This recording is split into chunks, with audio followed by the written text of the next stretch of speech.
cult. Every religion is a cult. The word cult means practice and act. So this video came across my feed, and I found it very interesting because it kind of resonated with where I've been and what I've been thinking on a little bit on the last couple weeks. And go watch the video in and of itself. It's very good and just kind of explains why we give credence to certain religions and not some of the new modern ones that come out, when they all basically have the same value when it comes and you approach it from an outside looking point. But the thing that's been crossing my mind here is the why. Why religion? Why is Christianity so prevalent? Why is it the truth? And everyone around here that believes in it especially thinks this is the truth, the way, the life. And that when you step out and you look at it and you just realize that it's more about where you're born and where you were placed in this world.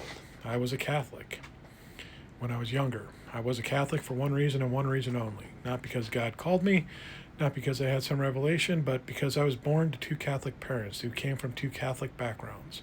And therefore, I was going to go and become a Catholic, go to Catholic school, and that was going to be my life.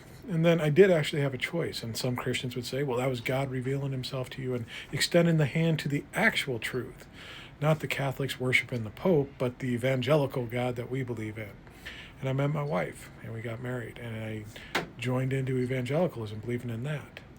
The only reason that she was in evangelicalism was because her parents were evangelical. And they put that upon her and put that into her school and everything else. And when I left the faith, I started realizing something, an actual truth out there in this world.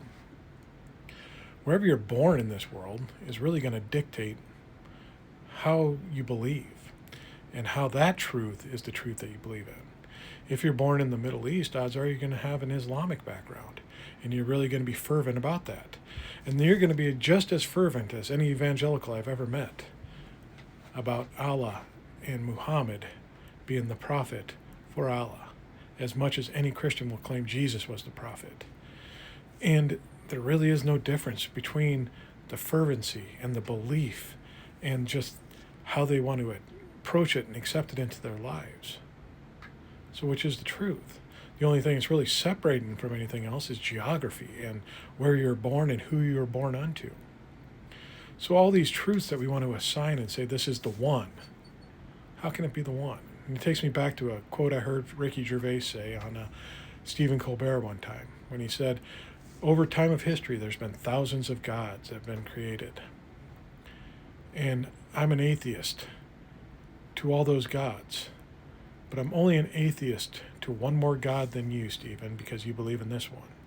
So is that really any different when it's just one of thousands that you believe in? Just because more than likely your environment around you put that in that? How truthful is that? How well and hard should we cling to that when it was just a matter of happenstance on where you were born?